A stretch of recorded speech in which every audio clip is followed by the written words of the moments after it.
이번 시간에는 지난 시간에 다뤘던 유성기어를 실생활에 한번 써보려고 해요. 어떤 방법이 있는지 빠르게 알아보겠습니다. 이 유성기어로 물병을 열 수 있습니다.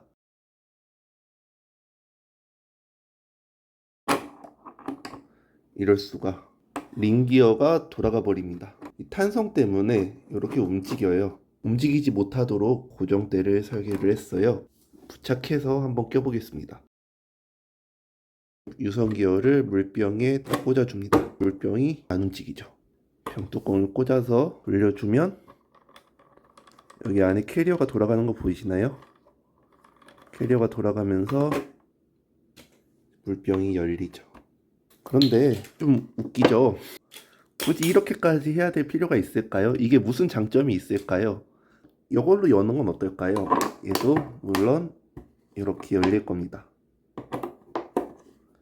차이가 있다면은 이걸로 열었을 때 4대1의 감속이 일어나면서 토크가 4배가 증가를 합니다. 똑같은 힘으로 돌려도 이 마개에는 4배의 힘이 전달이 되는 거죠. 물론 잠글 때도 마찬가지입니다.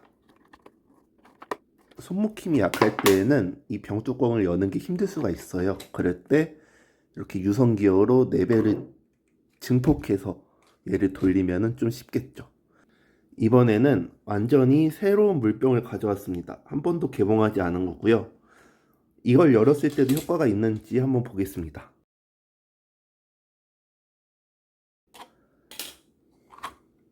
이렇게 새로운 물병을 뜯었어요.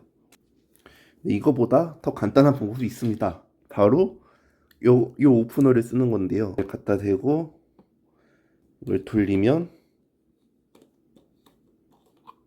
쉽게 오픈이 되죠. 이렇게 홈이 딱딱딱 맞게 되어 있습니다. 이렇게 쉬운 방법이 있습니다.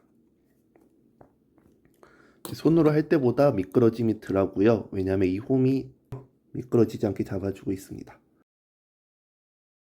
유성기어는 동심축의 회전력을 증폭시키는데 아주 유용하게 쓸 수 있습니다. 원래는 변속기를 만들려고 했었는데요. 변속기를 만들기 전에 이렇게 실생활에 쓸 수 있는 제품을 먼저 만들어 봤습니다. 공학은 생각보다 여러 군데 가까이 있습니다. 그러면 아까 보여드린 이건 뭘까요? 이거는 차동기어고요. 병뚜껑 차동기어는 바로 다음 컨텐츠에서 이어집니다. 다음 컨텐츠도 많은 기대 부탁드리겠습니다. 끝까지 시청해주셔서 감사합니다. 저는 다음 시간에 더 재밌는 컨텐츠로 찾아뵙겠습니다. 안녕히 계세요.